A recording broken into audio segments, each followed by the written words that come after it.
c'est Malik Diagne, chef du département de philosophie de la faculté des lettres et sciences humaines de l'université Cheikh Anta Diop de Dakar,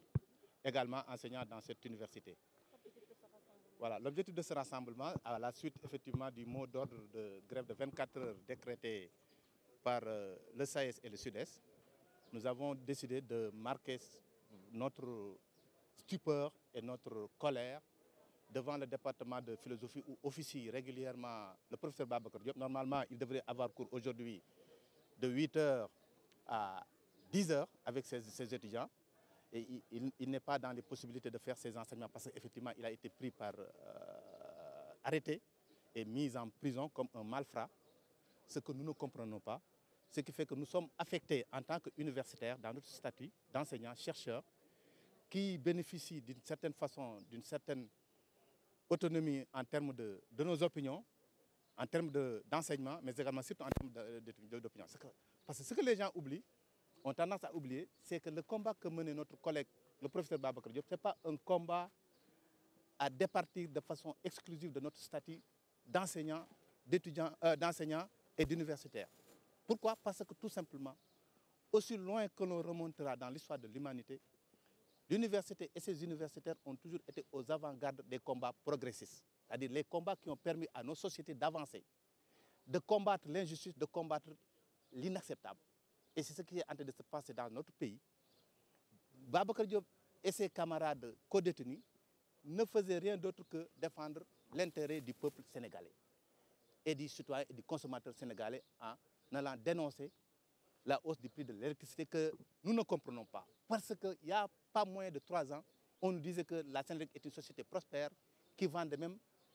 de l'électricité à l'étranger. Aujourd'hui, on nous dit qu'il est déficité de plusieurs centaines de milliards et qu'on doit répercuter ça sur le dos du citoyen lambda à travers le consommateur, sans aucune explication. Ça, en tant qu'intellectuel, aucune université ne peut le comprendre et ne peut l'accepter. C'est pourquoi nous faisons solidarité avec lui. Et si vous regardez bien, je pense que dans ma mémoire,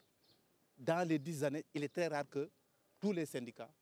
et toute la communauté universitaire se réunissent pour un même objectif qui est la libération de notre collègue Babacar Diop qui menait ce combat-là pour le peuple sénégalais et derrière lui, tous ses co-détenus.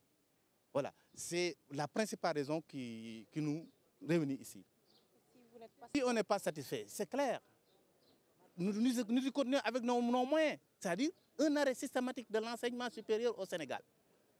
C'est clair. Ça, on ne déroge pas dessus. Parce qu'on nous a provoqué quelque part. Ce qu'on voit, nous, on conteste ça comme de la provocation. Aussi simple que cela puisse paraître. C'est de la provocation. Parce que prendre un universitaire, le mettre au cachot comme un malfrat,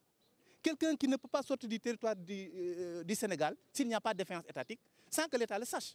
Est-ce que ce bonhomme-là, on avait besoin de le mettre en prison? Parce que nous, quand on sort, nous devons une autorisation de sortie du territoire. Ce qui fait que, et ils le savent très bien, donc ils pouvaient le laisser librement venir faire ses enseignements, parce que nous venons de démarrer, il a des enseignements très pointus dans cette faculté, c'est un vaillant enseignant qui sait faire la part des choses. Ces étudiants peuvent vous le confirmer, il ne fait la part des choses, il ne parle jamais de politique quand il fait ses enseignements. Mais il a un engagement citoyen. Et ça, c'est clair, nous devons avoir ça. C'est vrai, pendant un temps, nous étions dans cette stupeur, dans cette forme de torpeur en tant qu'universitaires. Nous étions dans une sorte de bulle, en oubliant quelque peu ce combat citoyen-là. Mais cet incident a le mérite de nous réveiller dans cette torpeur. Ce qui fait que vraiment, nous sommes prêts à mener ce combat pour qu'on libère notre collègue, le professeur Babacar Diop, mais également tous ses co-détenus derrière. Et que nous devons également mener ce combat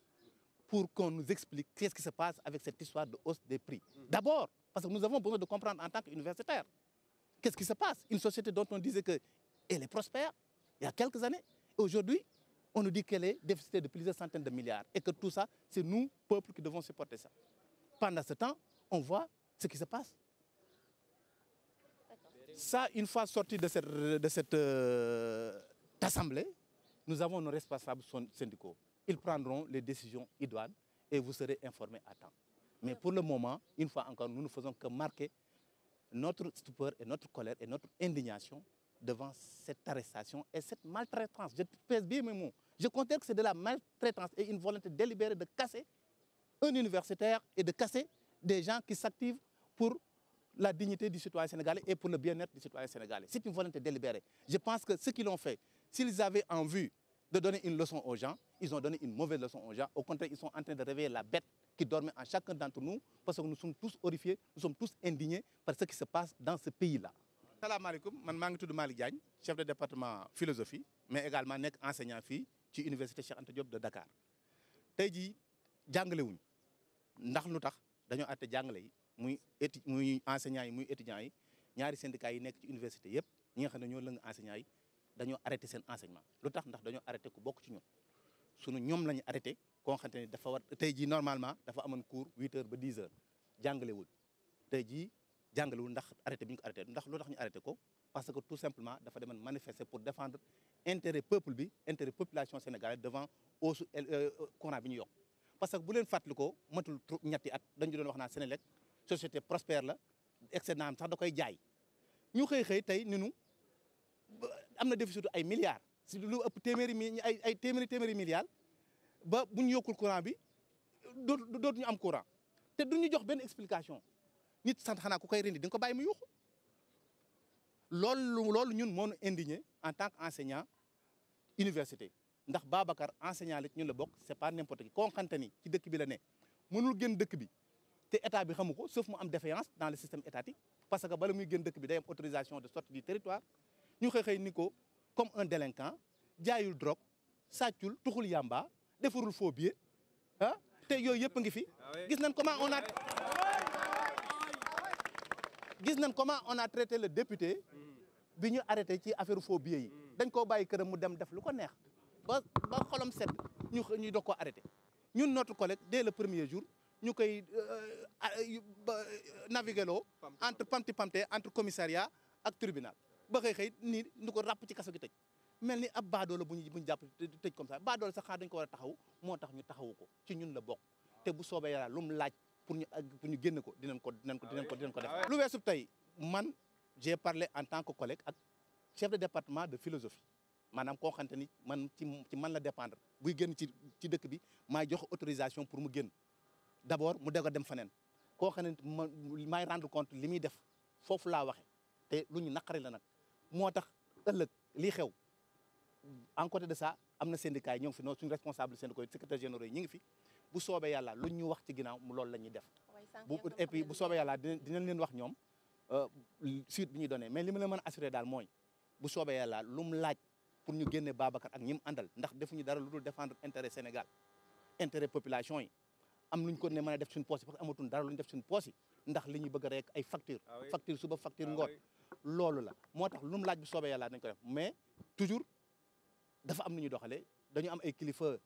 yoo xamante ne ñooy suñuy responsable syndicaux luñ décidé bu soobee yàlla nañ leen ci suivre mais li ñu jàpp daal mooy le com xeex bi moom dañ koy mëne ba keroog ñuy génne Babacar Diop bàyyi ko mu jàngale tranquillement sàccul tuxul yamba deful dara lu dul nii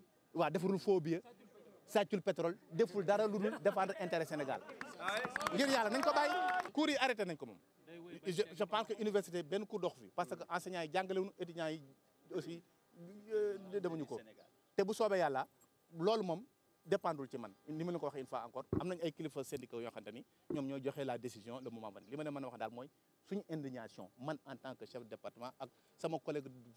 département bi yëpp ak faculté bi yëpp ak toute université am nañ naqar ba fa naqar yam parce que dañoo jàppe ay baadool ay va-nu-pieds te nekkuñu loolu duñu ay baadool ay borom xam-xam lañu xam nañ li ñuy def ñoom ñoo fi nekk ñëpp genn wàll gi fii lañ jaar fii lañ leen jàngal bu ñu xëyee tey duñu bafoué di ñu jàpp comme ab baadool diñu tax traité n'importe comment loolu duñ ko nungu tey duñ ko nungu ëllëg te bu soobee yàlla lu mu laaj pour suñu statut ñu delloo ñu jox ñu suñu gëdd ci dëkk bi parce que loolu lañ comprendre dëkk bi finalement ku yuuxul duñ la jox sa gëdd parce que bari na ñoo xam ne jox na leen gëdd boo xam ne waruñu ko am te ñun suñu gëdd foo dem ci àdduna bi yàllaa ko def universitaire foo dem ci àdduna bi dañ koy sargal dañ koy jox respect dañ koy suturaal dañ koy naw Sénégal gi nag finalement dañuy commencé sax di raser les murs dañuy xaw sax di làqatu naan université la ñuy jàngalee parce que nawloo tund faalee tund loolu lañ bëgg mu doñ parce que li ma ci jàpp boo leen demee fee ci ginnaaw béy yi ña nga fay dagg ay conteneur nee na moom la ñuy def ay bureau loolu c'est des choses yoo xamante ni exemple rek maanaam ñàkk a nawloo gi ñu nawloo vous voyez donc lii comme ni ma ko waxee léegi dafa am lu mu yëngal ci ñun suñu collègue bi ñu arrêté dafa am lu mu yëngal ci ñun dafa am lu ñu fàttali mooy que ni danoo war a jóg taxaw suñu société taxawu ci jàngale bi mais taxawu également bu laajee défendre.